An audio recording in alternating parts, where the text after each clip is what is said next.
A lot of times people look at me and they associate me with wealth, and I'm grateful. So when you look at life, there is somebody that needs what you have. Do better.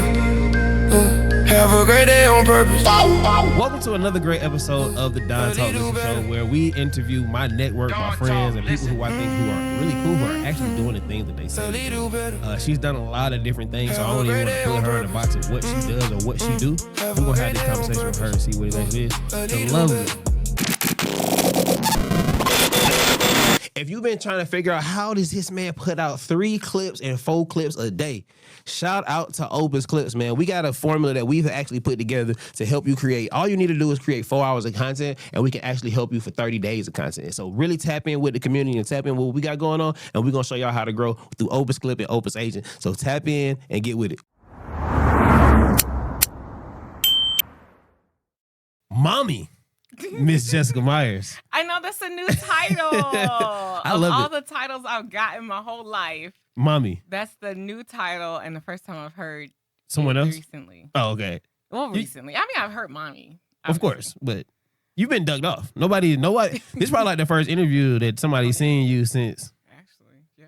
So I got the exclusive before anybody had the chance to talk to you and see what's going on. Oh yeah, baby girl is amazing. Her name is Rainmaker.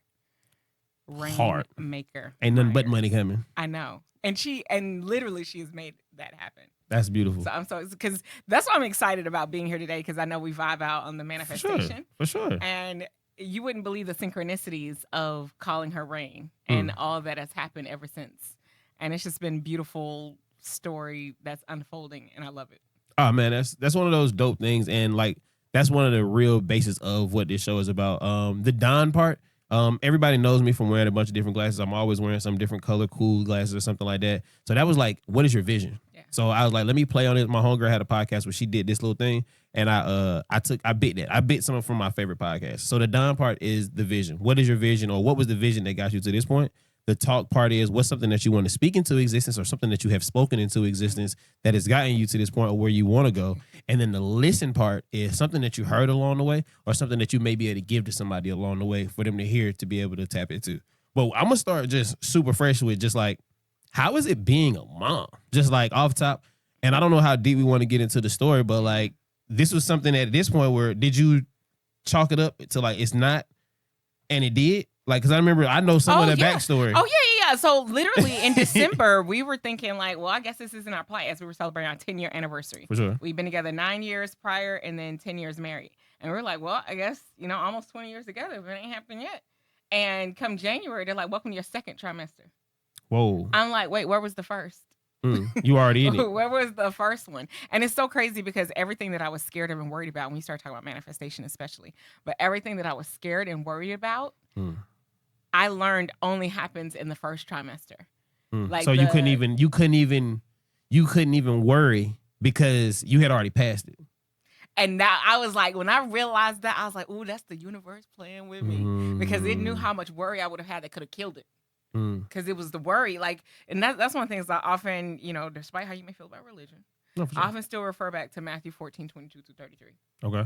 Where literally he started to sink as he looked at his circumstance. He started to sink because he looked at his circumstance.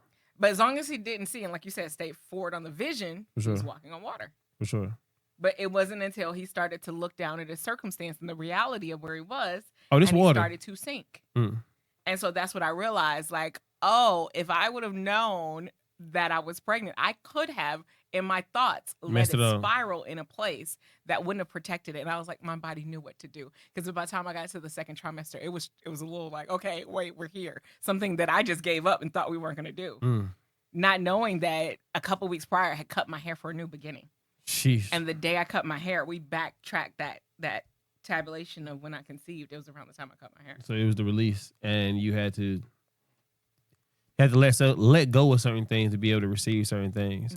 I want to ask this because was it no longer a part of the vision, like to be a mother? Like, did you take that plight or that thought of, I think that's humans, that's kind of like our, unless you just don't want children. Yeah. I feel like that's one of our like natural things is I want to be a father, I want to be a mother. Did you take that out of the vision? Well, honestly, early on, I'm grateful I had a mentor who told me, like, because I wasn't a mom at the time and I wanted to be. And we were doing the be, do, have exercise in personal development. It's like, well, I want to have a child. Sure. And she was like, well, who do you need to be? And I was like, well, I need to be a mom. And she was like, no. Well, what do you want to get out of being a mom? And I started to feel all of those feelings. She was like, can you feel that now without being a mom?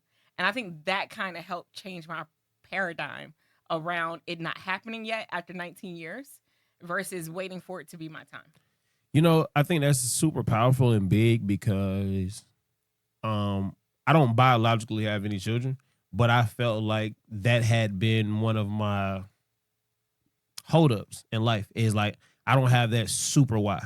You know what I'm saying? Like, no, if I don't go get up and do nothing, it's not going to affect anybody. Like, that's how I thought at one point in time. You know what I'm saying? I really thought like me just being out here, I didn't have a true why. And I felt like all my friends with children just have this different drive or they had this different like, I'm going to go conquer the world because I have to make sure this other human is okay. So it's a different why behind it. So I thought that was really one of my North Stars. So to hear you kind of put in that place, I think that's super big is to find your own identity and who would I be or who should I be in that place? So when that child does come or when that opportunity does come, who am I already for that person? But honestly, I started being that for the kids that were in my vicinity. And then I started to get that fulfillment. So my cup filled up is where I was going.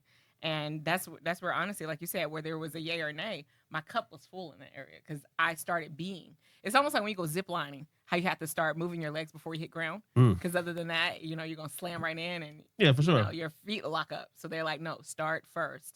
Then when you land, you go smooth. And that's why I feel like the motherhood journey started impact with kids first. Like I love a career day. I love going to go speak with kids. We do an annual Mariah Day for my husband whose sister passed away. Okay, that's all right. And we go and give back to the kids. We got kids in there talking about ownership and all that, And shout out to Joe with the song. You know what I'm saying? If y'all ain't tapped in, make sure y'all tap in. Hopefully I can get a commercial with him before now. And you know what I'm saying? Soundboard, you know what I'm saying? He did. We got an app. We got an app. Shout out to the app. Shout out to Pocket Sound Bath. So shout out to you getting into the tech side. We ain't gonna get into where we met, all that. Well, we did Project Breakthrough and all that together, but now you're on the tech side of things. Was that ever the vision? Like, did you see tech coming back around in the overall scheme of what you wanted to do? It's so funny, the Easter eggs that happened, because yes, I did do tech when I was in high school, but I didn't see it coming back around, especially not in this way. But the reason it's here, to be honest, after I had my baby, it was literally like I still sat in this world of people can never figure out what I do. For sure. Right. And even sometimes I'm like, well, what is it that I do? Because I did real estate. And next thing you know, I'm doing hotels and building a resort. For sure. I did media. Next thing you know, I'm working at CBS, the Nick Cannon Morning Show in New York. So it was like, well, what is it that I do? Because it's something that happens that I do. And so my thought was, after I had the baby, I don't want to get back in the high stress of real estate. And I was like, well, what can I do? I was like, let me go in the field because I know how to manifest. Okay. And that's what you were talking about, right?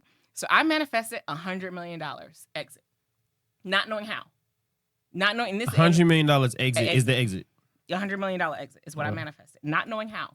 Definitely not having anyone near $100 million in my account. And I just had baby girl. So you know when it happened, right? Sure. It's after. Yeah, for sure. My baby is 4 months. For sure. Right at this moment. The second I said it, the doors that started opening.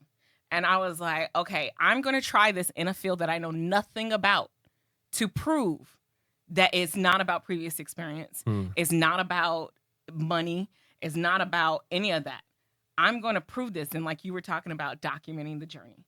And that's what I was looking to do, a series, What Money Can't Buy. Because I'm showcasing the power of this $100 million exit that is about to happen, but I don't know how. And I'm documenting this journey. And from that moment, I made the declaration.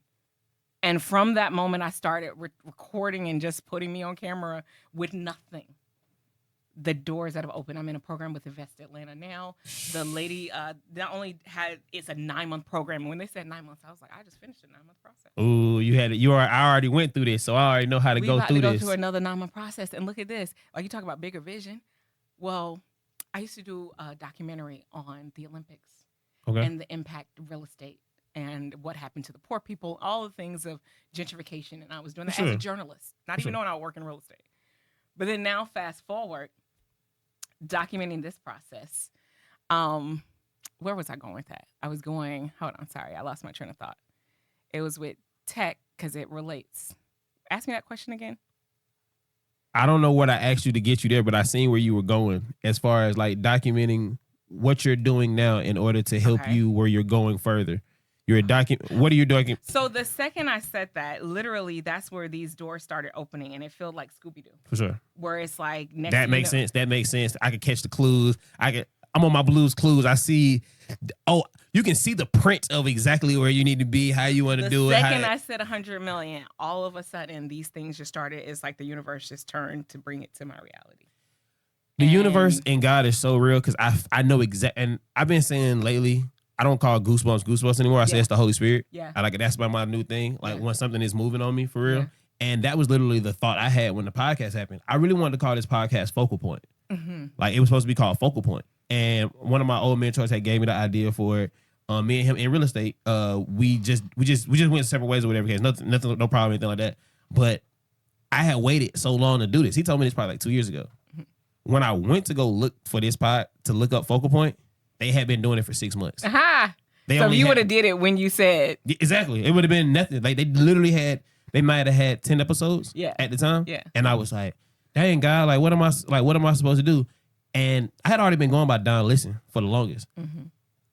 Somebody told me I should do a podcast called Don Talk, like on some mafia stuff years ago. And I was like, oh, that'd be hard, like on some. And I was like, but I go by Don Listen. He was like, he literally told me this, put it all together, bro, because it looks like Don't Talk, Listen. Yeah. And I was like, that's all I was like, yeah. But when he said it, like you said, I felt that moment. I felt like I felt that same moment, what you said. It literally clicked to me. See no evil, hear no evil, speak no evil. I can do the glasses with the vision. I can do the talk with the speech bubble. I can always use these or just the emojis, and people are going to know like these I can use these as emojis and just send it to people, and people like it just started to all roll. Oh, I can call Jessica, I can call John, I can call AR, I can call all my friends, and it's gonna make sense to the podcast that I'm giving all my people 30-second commercials, and I'm also helping David Thornton out with the space on bringing certain people in who could possibly later on use the space. So I'm just saying I agree with you. And it definitely, and one of the things that I like about the journey, and so I'm all about getting started, is because it took you to send me that message, and you're telling me all the things it took you to do to send that message to get me here so that I'm here, because I was inspired by something. And, you know, like it takes you to do something because it's the ripple effect of what you get to do. It may not even, because yes, even with this app launch, like, yes, I set an aggressive December 1st. Sure. I mean, for anybody who does apps to know that, like I said, I'm postpartum. And and you said, I want to do an app. That's what you literally went for? Like, how? But I don't want to say this point, and I don't want to lose it because I feel like I'm going to forget later on. I know where I was going before. Go. I just realized where I was going. I'm not going to forget this. I know I'm not going to forget this. Because I was talking about the Olympics. Okay, go ahead. And the impact of the Olympics, and to now be a FIFA World Cup. And knowing, that's where I thought you was going. Yes, that's where I was. So, and what I was saying is the 9-month program ends right into the FIFA World Cup. So you talk about a 9-month process, which I just saw a 9-month beautiful baby come out. And you started, and you wrote this down years before you even did it.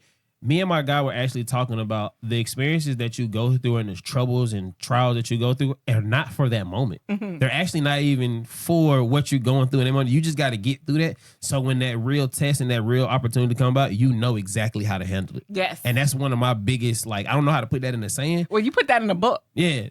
I'm going to do that. And then, like, the other thing that you said is, like, if God is the source and we're the recreation of God, then we're the resource. I think I've told you this before. Yeah. And I feel like, back to what me even randomly, I couldn't sleep last night. I literally, like, it was just on me last night. So I was like, man, let me just hit up all my people who I just haven't even told about it. I'm on episode 3. And I ain't gonna lie, I've been having that same urge and I haven't acted on it. And then even seeing your show, and then especially facing the rejection. I think the rejection is what really fired me up. So it's like and so that's why, like you said, you need the rejection. As much as I hated it, I need it because now I'm here today. For sure. Like, as much as it's like, you don't want to be rejected, but it was her rejecting me, and coupled with your message that was like, got to take action. Wow. And your podcast reminded me that it's about being present and showing up. And the second you hit go, and that's what I was saying about that December 1st was aggressive for anybody building apps. But I knew that beyond getting on the App Store, which we did, but beyond that, you're not going to take action on what you say you do. Because I meet so many people, and I talk to from the people who ain't got no job, to the people who just got laid off, to the people who are scaling multi-million-dollar businesses. And it comes down to the same thing. Getting started. What's something that you feel like you heard along the way, or something that somebody may have gave to you? I'm gonna let you get right back. But if you are a visionary leader that needs to spark, that needs to stop procrastinating, or something that I said resonated with you, be sure to check me out at Ignition Zones. Join our Spark program today. It walks you through what visionary leaders need in their decision making to help you get to this point, to help actually build that, Jessica. Let them tell you no. My 11th grade counselor told me that. You say that? Then you say don't accept the no. Mm-hmm. Let them tell you no, because I realized that it came clear when trying to get a hotel, because for years we were looking to develop a hotel from the ground up, right? Mm-hmm. And then when it happened, and when the spiritual alignment happened, that was the easiest deal I've ever done in my life. And I've had some pretty sizable deals, and that was the easiest one. Mm. And it was because of alignment and flow, and everything lined up. I didn't have to worry about this, that, and the third. And it was just because people asked me, well, what credit score do you need? And what this do you need? How much money do you need? All these things they were asking that tend to be obstacles that derail you from the yes. And when I realized that as we were going about the deal, no one ever asked me about my credit score. All of those things, we created a hedge fund. So we created the community around us. So it was never, Jessica, what are you signing over in your pocket? It was a community thing that we were working on. And when you start doing that, it was like, wait, no one ever, and then next thing you know, when we got the deal and we were signing paperwork, and it was like, nobody told us no. Yeah. No, like, but how much in our head do we tell? If I actually, we've made this false failures and false expectations that haven't even been put upon us. Like I was supposed to start this for my birthday. The launch was supposed to be my birthday, which is September. Mm-hmm. I said on it. And what really made me pull the trigger, if y'all see episode 1, was I told one of my coolest friends, one of my partners, B, I was like, bro, you need to start documenting, because he had a crazy shoe collection. Like, I think bro had like $50,000 to $100,000 worth of shoes. It was ridiculous. It was dumb. Like, literally, you walk in his house, he had a room that the shoes were like almost to the ceiling, and it was just this one room all the way to that. But he really loved cologne as well. I was like, bro, we can create content behind it with cologne, the shoes. You're a great dad, and we just push your content as these 3 main points: is that I'm a dad, I love cologne, and I love shoes. Bro, you might mess around and get a shoe deal, a cologne deal, no matter whatever it is, and then he died. Like, I told him this on my brother's birthday. 6 days later, we get a phone call. Hey, B, I was here actually. They were like, hey, yo, where you at? My lady called me and was like, hey, don't answer your phone. And I'm like, don't answer my phone? What you mean, don't answer my phone? She was like, if anybody calling you, like, just don't answer it. I'm like, last time I got this phone call, I already know that means somebody gone. So when I feel it, and I'm like, dang, I never got bro on the show. I never documented his process. I never took the time to actually go ahead and just do that thing. His name was B. So now it's like, I must be. Like, go be the example. Go be that. Go do it. And that's one of those things where I'm like, let's just go do it. I didn't know how I was going to do it. I didn't know how I was going to figure it out. I didn't know how. The logo got made the day we shot. On day 1 of shooting, I made the logo. Had somebody come in here who I didn't know. He was doing a walkthrough. Was my first interview. Yeah.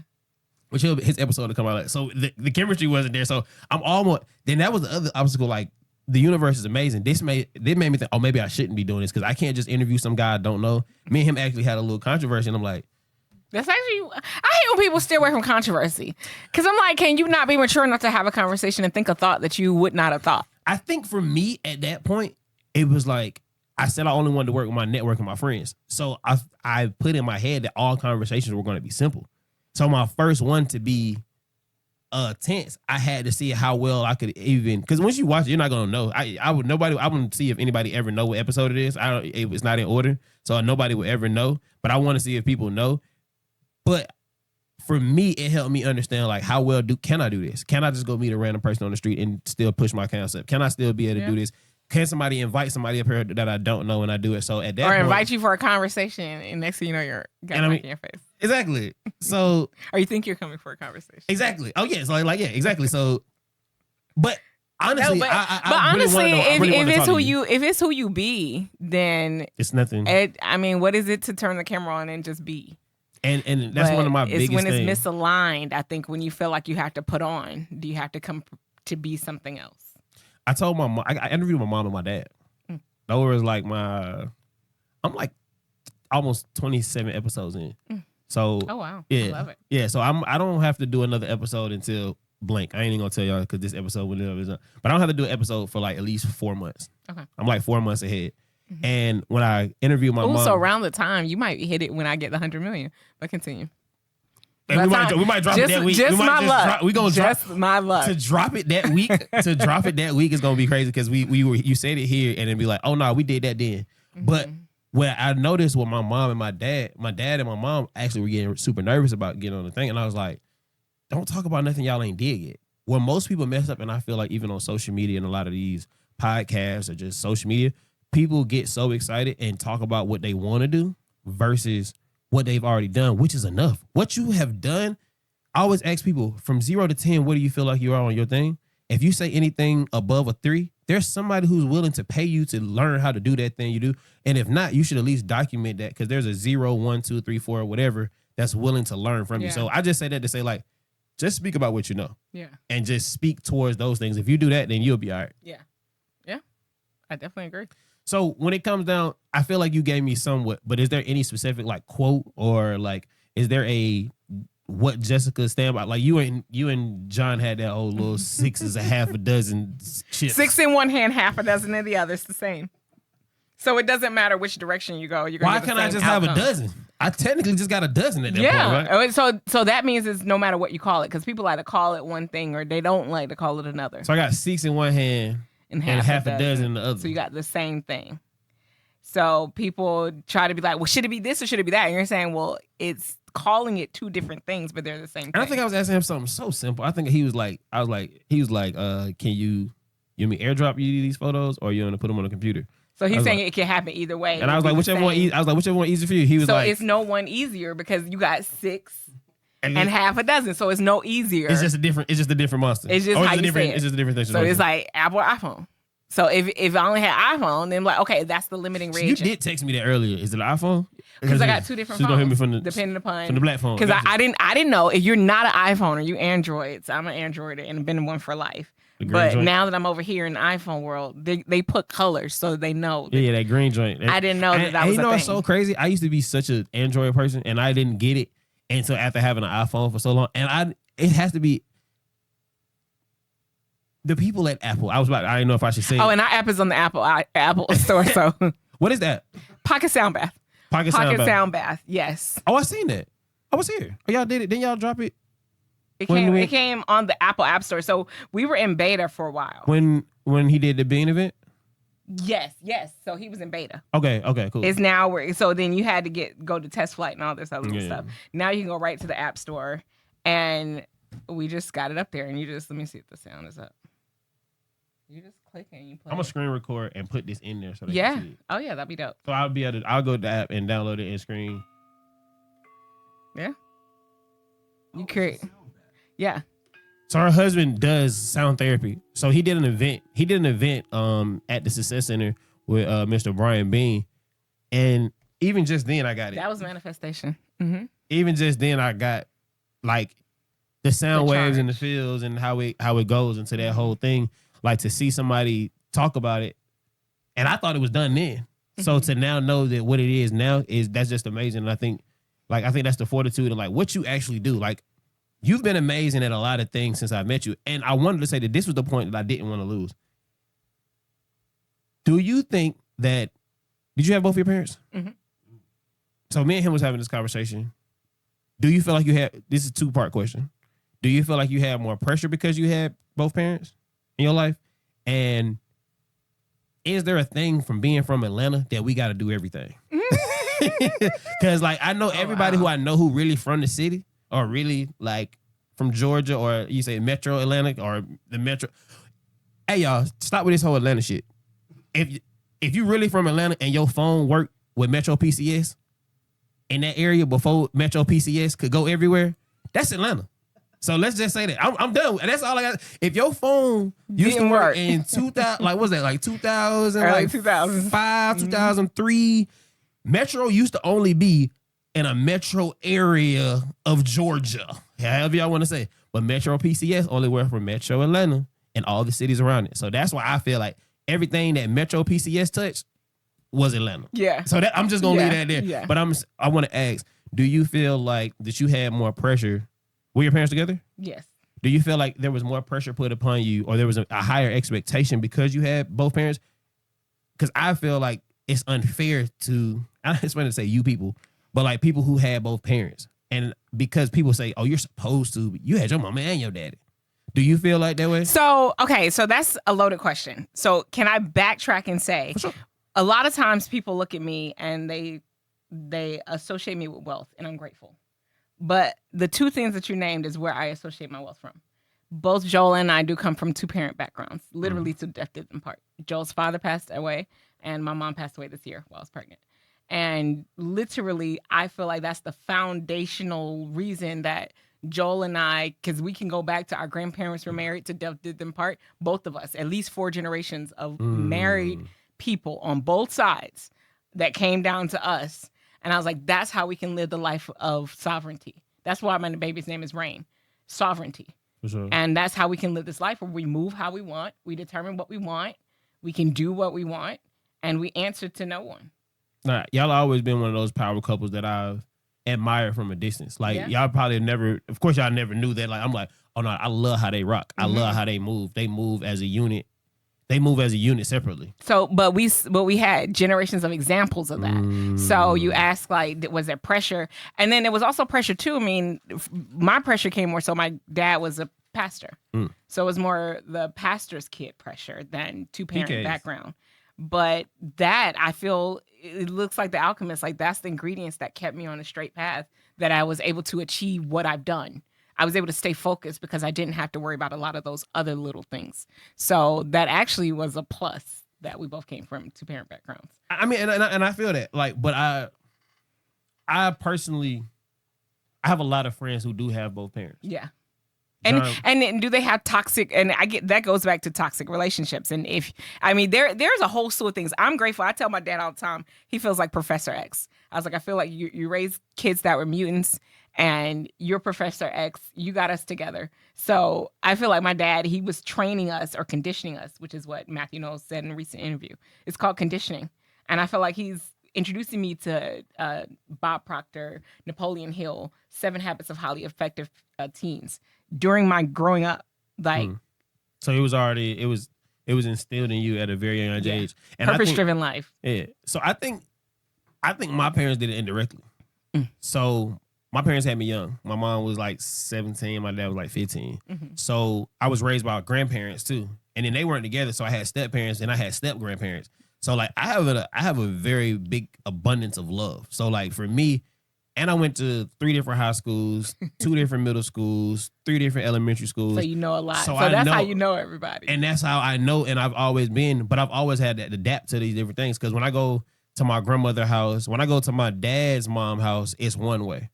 But when I go to my dad's girlfriend's mama's house, it's another way. But then when I go to my mom's house, mother's house, it's another way. And then when I go to my mom's boyfriend, mama's house, it's a whole nother way. So I'm getting 4 different grandmas. Exposure. And then they all had husbands. Oh, wow. So everybody had a husband. So I'm getting, okay, so this is what family's supposed to be, but is it? Because mine isn't. But even to watch how my parents co-parented and how my stepmom and my mom were cool and my stepdad and my dad had a relationship and they just was like, understand. I'm like, oh, this can work out. To this day, they still all cool. So I think it's maturity. And I think it's recognizing. I don't think anybody has any better or worse. I think it's more so like what you do with the hand that you Yeah, because I mean, I just look at it. Your family got that much more expansive, and it's amazing and beautiful. But when you go on the conversation of Atlanta, that's a whole different thing. And that's the other side. I love Atlanta. I travel all over the globe. I was going from Kenya to Masamara in the backwoods of the yellow river Appalachian chain in Africa. And the driver pulled over and asked Joel, "Can you put on some bunkhead?" in Africa. They talking about Bankhead. Tried to move being D4L. He pulled over and he talking about Bankhead in the middle of nowhere. So when I tell you Atlanta is a special play, it definitely influenced everything. We can go back and we can talk about the Olympics and how that play has, from starting with the projects here in Atlanta in the early 90s and then going to the Olympics where they destroy the projects, and we were the first city to have the projects, yet the first city to get rid of them. They call us a city too busy to hate. It was me and my husband for a while. It took us to get on the same page about racism. And I realized what happened is he grew up outside of Atlanta, both in Georgia. But we just had two different Georgia experiences. No, for sure. And I was like, I got to go 6, 7, 8, 10 layers before I get a white person.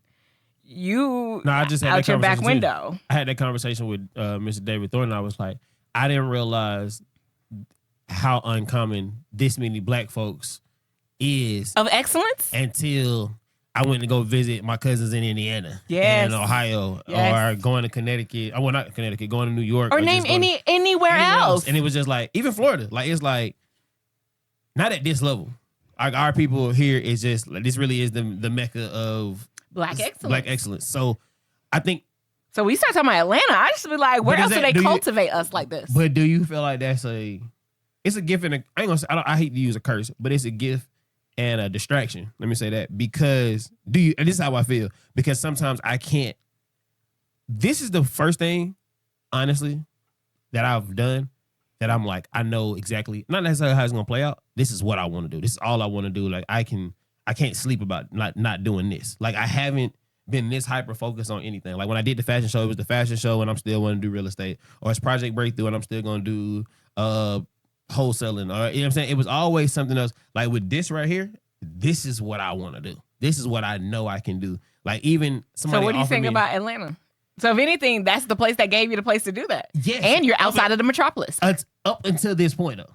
Like up until this point, I had never recognized this. But so who is that on? Is that you or Atlanta? I think about all my people from Atlanta. You've done so much. Because I take advantage of you know what? Who you are anywhere is who you are everywhere. So let's back that up, right? So when I went to Georgia, hold on now. Who you are anywhere is who you are everywhere. Because some people think that they show up different. Like, oh, I show up different. No, you don't. You bring you to everywhere you go. So for example, when I went to Georgia State University, I went to every room. It took me about 2 weeks to go to every single department and ask, what do you offer for the students here? What does my fee pay for? I'm paying $800 for these student fees. What does your office provide? When I tell you, I found out about so many resources that is in the school that we pay for that people don't ask. And so when I went to New York, I did the same thing. When I was at CBS, they let me in that door at CBS Sales Group. I was up in the president's office. And it's so funny because I used to work at Fox here in Atlanta.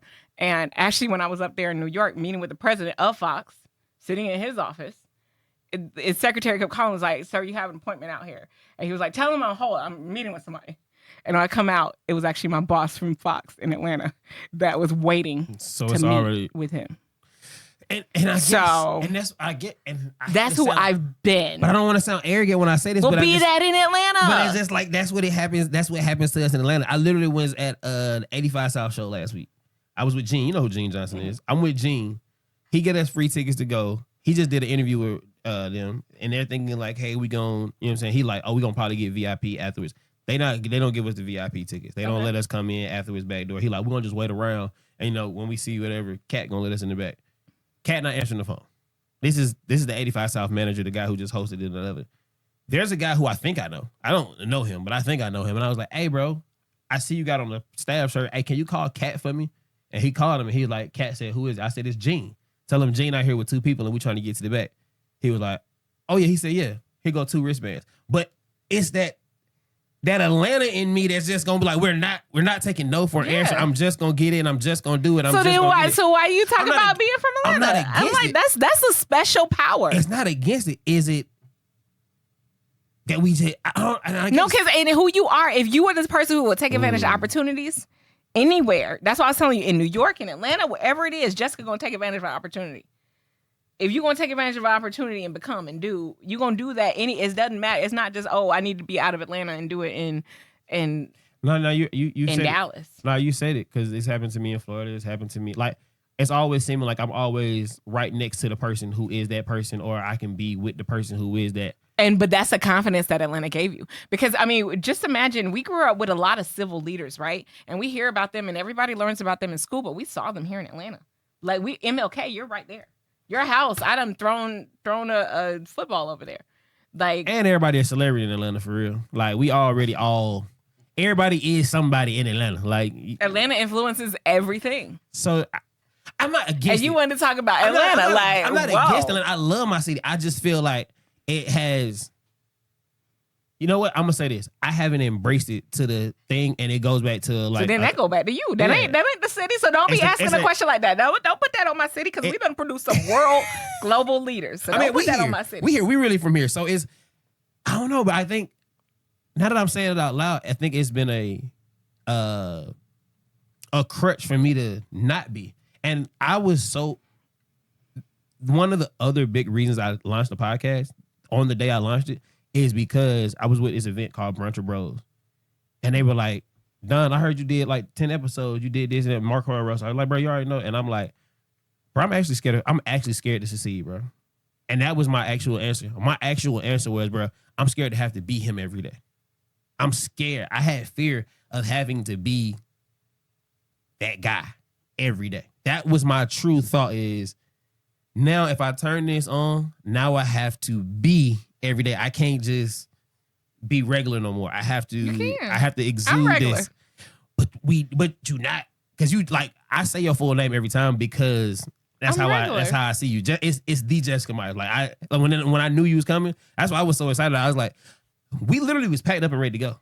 My girl was the engineer. You. My girl was the engineer. This is my guy, John. He's actually a photographer, videographer. This is his first time working the boards. Like, and he was just like, bro, I stick around to help you. But once again, this is another one of those things where I'm like, oh no, we gonna do this because you didn't expect it. I didn't expect it. He said he gonna stick around. Appreciate it. So it's just like, how am I not gonna do this? Yeah. But I'm saying all that to say, like, one of my biggest fears is having to be that guy. And I feel like for me, I may be the only person, but I may not be. So, I mean, are you okay if we take this a little bit further? Oh, let's do it. That's what So if we just keep going with it, okay? So let's say this is how I coach my students, by the way. Or this is how I process. I'll say that. This is how I process fear. For sure. What is it that you think is going to happen? Let's go through it. Just go in. What is it? You are that guy. What happens? What happens? I become super successful. Okay. I have to take care of more people than I am doing right now. And I feel like I'll have more obligations to be righteous. Okay. Are those things that you feel you oppose right now? Like, you don't want to do any of those things? Or how can you set up boundaries around those things? So if you know that that's going to be a problem, right? So for example, I may be the only one my family's dependent upon. I made it, and now everybody's going to come to me with all their problems. But that's the other thing. Once again, it goes back to the falseness. Even me saying that, my mama's straight. My daddy's straight. My mama got my little sister. Like, everybody already okay. So that's why I said there's a false. So then let's go. So then let's go in the real layer. What's stopping you? We here now. I ain't nothing stopping me. We're going to go. I think, like I said, I had made those things up that I have to do this every day. Like, I have to be that person that is a true manifestor. I have to be that person who's truly about manifestation, which I am that. Yeah, that's why I was like, that's who you are. But I had went through. A lot of people don't know, like, how that whole situation went down, and it tore so much. It tore me. But it was a test. It's like, if you say you're gonna be real, how real you gonna be? And will you be real when we strip it all down? I thought I was interviewing her. I thought this was supposed to be. Oh, sorry. Okay. No. Just like no. No, I love it. No. But I asked permission. No. But no. I honestly, I saw, and I've talked about this on the podcast before, that God had to take that away from me because I started idolizing man over God and myself, as if God didn't present that for me.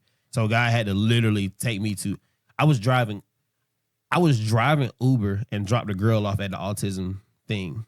The next day, Marquel asked me to come do the event up here. The next week, David called me and said, I was crying to my girl. I was like, I'm driving Uber and I was crying. And I was like, I feel like I failed you. I don't know what to do. I'm driving Uber right now, and I just dropped off the dude who took my job for Gene. Gene hired a new videographer and was like, "Hey Don, can you drop him off?" And I'm like, "Fuck no, I ain't dropping this mother." Yeah, I drop him off. Like I can't not. Had a conversation with him, and I literally was calling my girl after dropping him, like, man, I just dropped this dude off who just took my job. Like, what is like God trying to tell me? Like, God, like what's up? Like literally about to go into tears. And David called my phone and was like, somebody gave you a good recommendation. Come see me this week. And the rest has been history from then. But I will also attest to, and then because I think your first day was when we did our interview. Yeah, I was. Yeah, my first day here was you interviewing Les Brown. Yeah. But no, I'm lying. My first day when you were on Locked and Loaded with Hakeem. Okay. That was my first day, and then that was my first day. Okay. And then I came in because he was since then he was tripped out because he was like, bro, how do you know everybody? Like, what's up with you knowing this person, this person, this person? I'm like, Brian just never screwed nobody over. But I say all that to say, like, I just was in a different state. I didn't know what to do. I didn't know how to. And it was like, what's going to happen when I get to this other side? So I had put a whole bunch of things. And I'm really saying this to tell anybody out there, like, don't let fear or... Yeah, that's more so why I was exploring it. No. We're here. No, that's what I'm saying. But that's why I want people to know, like, just do the thing. Because when you think about, and really what helped me get over the fear is I think about, well, what am I afraid of? And then when I go into what I'm afraid of, like you said, you realize it's like, it's hollow. It's not really what you thought it was. Sure. And people ain't, because that's what there was a nudge of that, I think, when we got the hotel and there was news out about it. And I remember my cousin, she was like, what, you're afraid you can't go to the grocery store? And she was like, you can still go to the grocery store. You're not that famous. I was like, oh, okay. So she kind of brought me back down. So that's what it was interesting. Even when you said it, that's why I was like, my cousin brought me down to earth. I'm down for the years hype. Ago. I'm down for that's the crazier part. I'm down for the hype. That's the problem that really was fathoming me, that was really crushing me, is like, bro, you're not afraid of the limelight. You're not afraid to be in front of everybody. You've had the fashion show where you're the main person that people look at. You've had things that you've done. You've been a host. You've been the MC. You did DJ. So what is this thing? So I don't know. So like what I'm telling anybody out there, if there's a fear, if there's something that you want to do, or you even thinking about it, and there's an opportunity for you. When Dave was presented for me to be here, I'm like, really? And he was like, yeah, go for it, bro. Like I want to see you win. There's something in you that I believe in. So go for it. And I'm like, oh dang, God, if you hear it say on the first episode, I literally 2 years ago had a friend who had a hotel, who had a church. He had a church, and he had we're going to turn it into a podcast studio event space. We're going to turn it into a podcast studio and an event space. Mm-hmm. This is literally the manifestation of what I wanted 2 years ago. Didn't know how we were going to fund it. Put all my last dollars into it. Had my girl painting baseboards, like crazy thing. Some girl, she should be wifey by now. You done referred her and how she done helped you. Yeah, anyway. Let's fire. Yeah, we're going. Okay. Yeah, we'll talk about it later. Well, no, we don't know when this episode will air. Yeah, maybe she'll be, whatever. Yeah, but yes. And at that same notion, it was just on the thing of like, it wasn't time for me to have it in. And I didn't even know how we was going to get cameras. We didn't know how we was going to do nothing. Come here, and it's like, it's an event space and a podcast studio. Okay, God, I hear you. That's how I look at literally, and I know this conversation can go on forever. I love science. And sure. Really that's where you ask kind of what my title, I could say scientist, and I'm just an experiment. And I learned catalyst and covalent bonds. And a catalyst is what you need to take place for a reaction. Sure. Covalent bonds means you may have a carbon, you may have a hydrogen, and they're missing something that attracts them. Okay. So the carbon is missing this element and the hydrogen is missing this element, and then they come together. And now they create. Exactly. Mm-hmm. And they come together on a catalyst. Okay. So when you look at life, there is somebody that needs what you have. So even you were talking about, it was your glass business that you wanted to start, right? Yeah. And so my thoughts were, as a strategist, this is how I approach it. What is either a failing sunglass company, somebody you can partner with, somebody you can take what they already have and go versus starting from zero. So, like, that's what even the Kardashians did. When what's her name? Whichever one went to Billions, Kylie. Okay. She went to Billions is because she signed on with a pre-existing company and put her name to it. So, and she made a few tweaks, and that became her line. So, any glasses brand out there who needs help, and you need me, I'm here for you, and we can partner up, and we're gonna do this thing. Or where do you go where they have a need for you? Like, who needs you? Like, go back to wholesaling. I took the principles of wholesaling to everything. Like, to me, wholesaling was 5 Ds: death, disaster, disagreement, divorce, and disability. those are the 5 Ds. But I was like, how does that apply even in other Everything. areas? Like who's just had a death in their business and they, oh my gosh, our model for glasses just died. We need you. Dang. Like, right? Because they have what you need. Because Matthew Knowles did this. He was saying the way Destiny's Child won, he was saying our marketing budget and capital records may be $2 million for all the artists. But he was like, we would go and do a deal with L'Oreal. L'Oreal had a $25 million budget for marketing. So he would get, instead of trying to get everybody to work off this $2 million. $2 million for everybody. Let's go get a deal. Let's go get a deal. And now everybody signed to L'Oreal, and now we got a massive So now deal. Destiny Child sings the song for L'Oreal commercial. That commercial has a $25 million budget, and it goes a lot further than trying to separate this $2 million for the whole this 200,000, all this 100,000 that we got to try to make that same. So thing. that's how I think. So when you talk about a glass deal, I would look for where's that complementarity. I want to say appreciate you for really watching the episode too. Oh yeah. Yeah. I mean, it was traffic in Atlanta. I appreciate it. Way to get through traffic and process your mind. No, but yeah, that's what I automatically start thinking because that was the hotel. As long as we were trying to do it from the ground up, but when we start making the mission greater than us, and I think that's where I want people to go to because even when I say 100 million, there's like I only need like 20,000 to be straight. I don't need 100 million. Great, then your vision's not big enough. When your vision extends beyond you, that's how you start to see. So I got to greatness. stop with this whole 300,000 for you. Now, how do you help the world see? So yes, you see, and that's great in 300,000. But how do you take that impact and make the world see? And now you get $100 million idea. For sure. No, for sure. That's super. I think that's super big, and I think that goes into that whole manifestation side of things. If you could snap your finger, and it was like money didn't have to be the option, or money, I ain't gonna say necessarily the end goal, or money couldn't stop what you were doing. What does that look like for you on paper? Like, oh, the $100 million vision. I want to do a soundstage. I already got it. Like you talked about a production team. I definitely want to do a soundstage, AI powered soundstage is what I'm looking to do. AR powered soundstage. AI powered soundstage. Shout out to Jessica Myers, said it here first. I gotta hurry up and drop this episode, or not. Maybe I should. Maybe I should hold off on it until she. Oh yeah. She put some things in the procedure. procedure. Oh yeah, we coming. FIFA World Cup. I want to create a vision lab where and we've already started doing it. Zero gravity chairs. You come in, you put on headphones. We got winter solstice Sunday. It's happening where we zero gravity chairs. You come in, listen to sound, and you bring in the winter solstice with intentionality. And this is how you get these big visions. Like it takes the time to pause, and that's all we're doing with the sound bath. Look, it's not even a login yet. It's not even logging right now because it's truly at beta. But it's literally you just come in, engulf yourself in sound, and take your vision further than what you ever thought. This is a question I really don't ask. I don't know if I've had anybody who just had a significant other or a partner like that other than probably David. But how is it working with your person?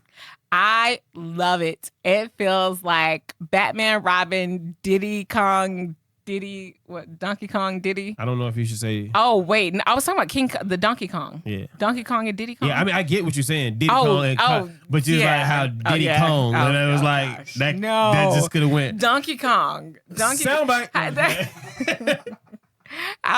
There's synergies, but I mean it was so much we had to go through. Like you said, the stuff that you go through when you're young. I'm grateful because it led us to the solidarity and trust we have in each other. And trust we got each other's back. And I mean, it's about survival. Like I know I talked about sovereignty earlier, but we got. So we got to be connected. I ask this question a lot, and I ask people to kind of pose this question is like talking to your younger self. But I honestly, I could be wrong. Did you ever like have a like Jessica not gonna be or not? I feel like you've had this level of confidence. Like I feel like you were in high school running for class president. I was. And like, I lost. but I ran. But I know I feel like you were that person. Like I could win, so I'm going to try. Yeah, and I'm going to do this. Yeah, so, I got 3 crowns. I was homecoming queen. See, and that's what I'm saying. So I'm asking.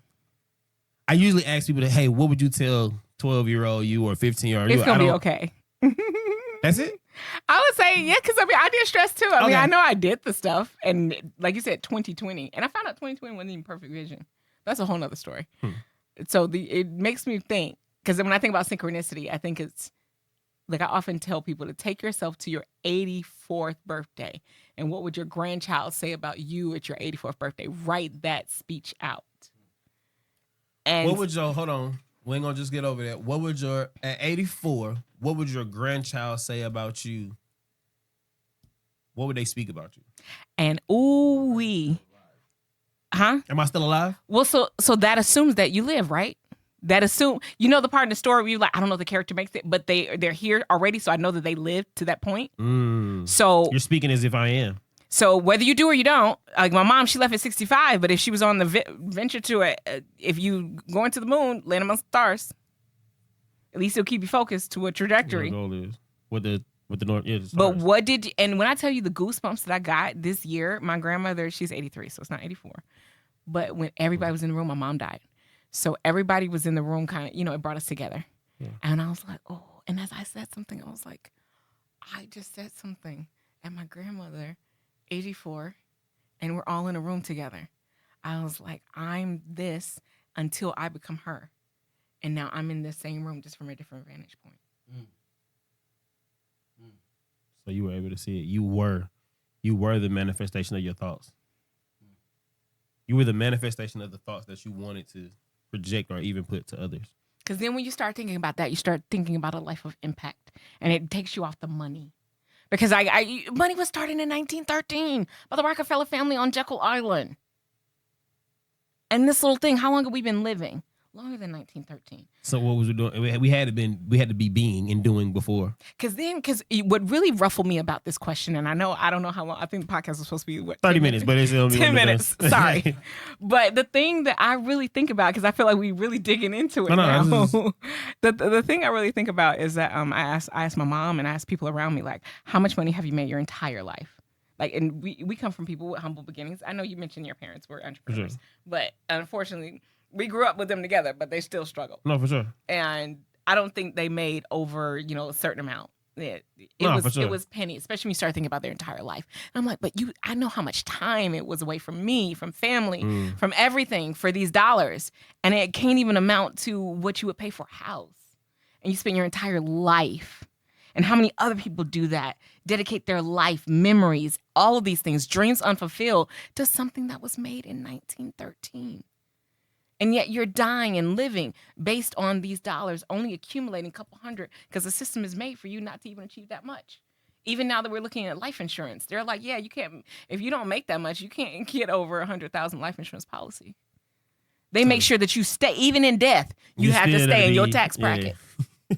We gonna make sure you're not gonna try to leave up out of here. Let me get you $1 million real quick. We're gonna make sure that it's intentionally designed that you can only give and contribute so much to your Social Security so that you can stay in a certain tax bracket. Your family, that's what they mean by generational wealth. If you don't break out of that bubble, it's designed for you from your retirement account to your insurance account. It's capped at what you can contribute and what you can give. So it's designed to keep you in that space. And if you're not aware of that, it will quickly steal your time. We spoke about that. I spoke about that as well. Like, I don't know nobody who had 2 and 3 jobs that wasn't broke. Everybody who I know who had 2 and 3 jobs seemed like they was struggling more than anybody. Like, they were worse off. Like, it seemed like. And that's why I had to tell somebody. I was like, you'll get a 4th for messing around until you get it together. You'll have a 4th job. Yeah, for sure. Like, I know people who have 2 and 3 jobs, and I'd be like, bro, how are you doing that? And you got a family. And, like, what are you really giving them? What are you really good at? Well, I will say this, man. I feel like you've manifested a lot of things. I feel like you've taught a lot of things. You've made it happen. I feel like you've heard a lot of things along the way.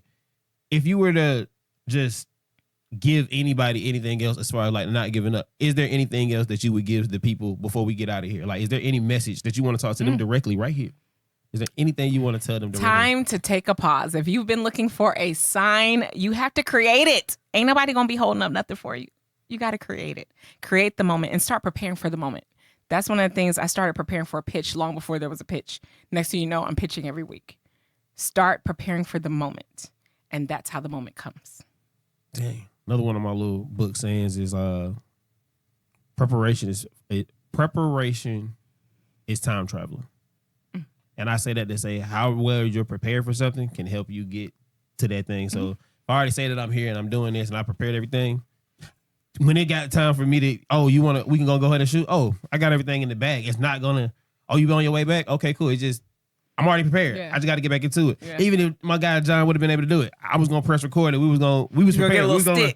No. I was just gonna press record and go back and mix it and do all the cuts and all that on the back end. Like I was like, no, we're gonna get this in with just the Jessica Meyer. So I just had to make sure that happened. And I'm with the Don. But like, and I really Jerome.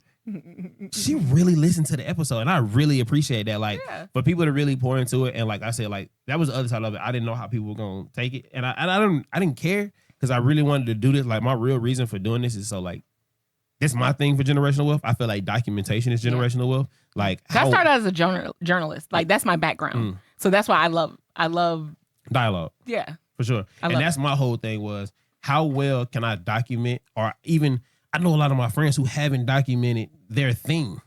So if their kid doesn't know, I was just talking to my boy John, bro, you need to show how to do everything you know how to do. One, for the person who you hire. So you ain't got to talk to them. They need to go through SOPs. SOPs. That's it. Create the SOPs for everything. So even if that's how teenagers all around the world are running McDonald's. Because there's an SOP towards everything. I always tell people when I have to go back to the job, this is the easiest part of my life. Yeah. All the problems that could possibly happen have already been solved before we got started. The day I don't have to think about, like they be like, why you be so happy at a restaurant? I'm like, because I know that there's no problem that can't be solved here. There's nothing that can't be solved here. Yeah. Like even if the water, we just turn off the water and we just shut down, like there's nothing I can do about this. But in this entrepreneur world, it's like, oh, anything can happen and now I gotta fix it. So I love going to work because it's already done, but create those SOPs to whatever you're doing. And I'm just saying that to everybody. Like, create a SOP to your life. We actually had that in Project Breakthrough. Like, SOP your life. Like, if you SOP everything, that'll also help your children. Your children understand that there's structure. There's certain things that have to be a certain way. That will help them along the way, even if it's like not super intentional. They gonna get it in passing. I really feel like everybody at some point, because I just did this with family a couple of weeks ago. Everybody at some point on Wednesdays, they do an open house at the courthouse. Well, at least here in Fulton, they do an open house every Wednesday, and everybody should go sit there in the probate court and see all the families that got to cry because they lost it.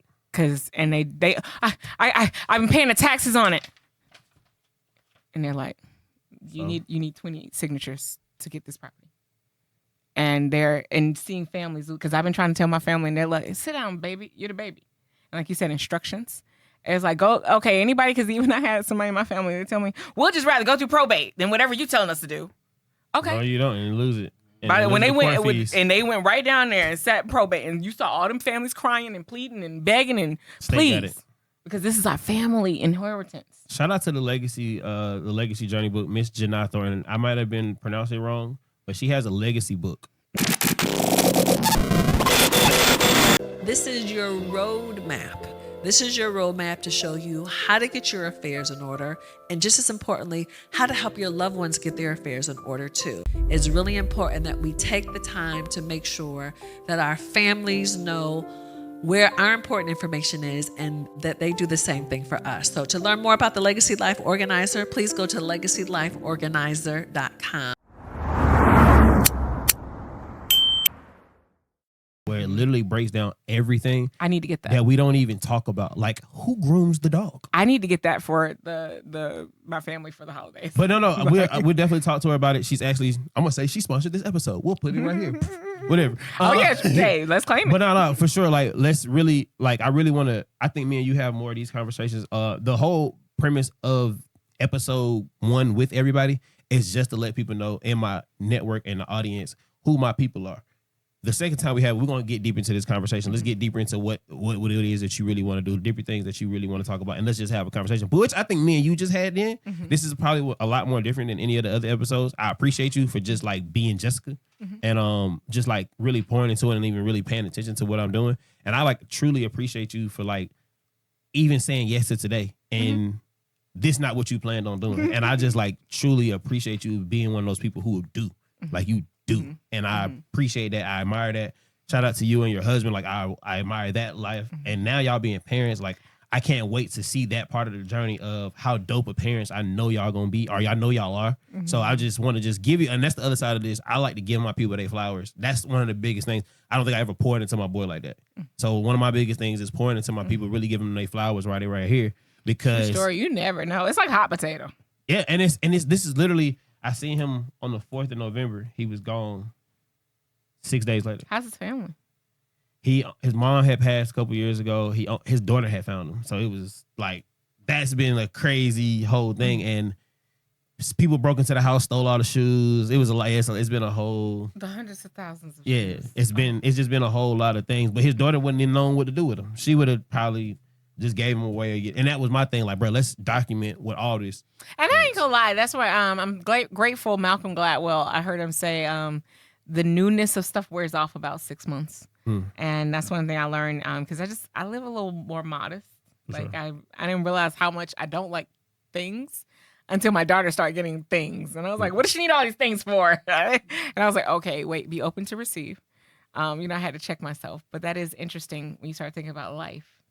And you can't take any of that with you. No, that's real. Well, man, look, this has been, who would you invite to the show? My husband. I was going to say don't invite somebody who I don't know, but let's do it. I will accept. No, I that mean, one. I have a Rolodex. My Rolodex go. It's crazy. I know it. I know that interesting. Rolodex is crazy, but I would honestly, I want to have him on. So like, I want to do a whole session. Like, let's possibly get a couple bowls up here, let him let him vibe out for a second, and then like that might be the intro to the show or the outro to the show. Yeah, that'll be dope. Then let's make it happen. Let's make it happen for real. Dope. Well, PocketSoundBath.com. Download the app, Pocket Sound Bath, on the Apple App Store. We'll be on Android shortly within the week. That's why Joel's not here. He's working and getting the app done. But yeah, that's super hard, man. Also, by the time this drops, it'll be Pocket Sound Bath. Yeah. So we'll definitely have it. Can you go to 3 for me? And this was another great episode with the lovely Miss Jessica Myers. And she said she got Joel on her. So you know it's going to be one of them things, man. I appreciate y'all for tapping into this episode. This one was completely different. And I appreciate y'all for being a part of it. Make sure y'all like, comment, subscribe. Make sure y'all go follow Jessica Myers. Is it Jessica Myers? It's going to be on there the whole time. So I'm going to make sure the Instagram is still Instagram. Yeah. Y'all make sure y'all go follow her. Y'all make sure y'all go follow her. And we're going to put do you want to put the Pocket Sound Bath? Yeah, do you want to put their Instagram and put their Instagram? Okay, cool. So I'm going to put all that in here. Y'all will have all the information. Y'all be able to click there. Y'all make sure y'all go follow her. Make sure y'all go download the app. And y'all stay tuned to the next one, man. We out. On purpose, how they do better. They on purpose, how they do better. They on purpose.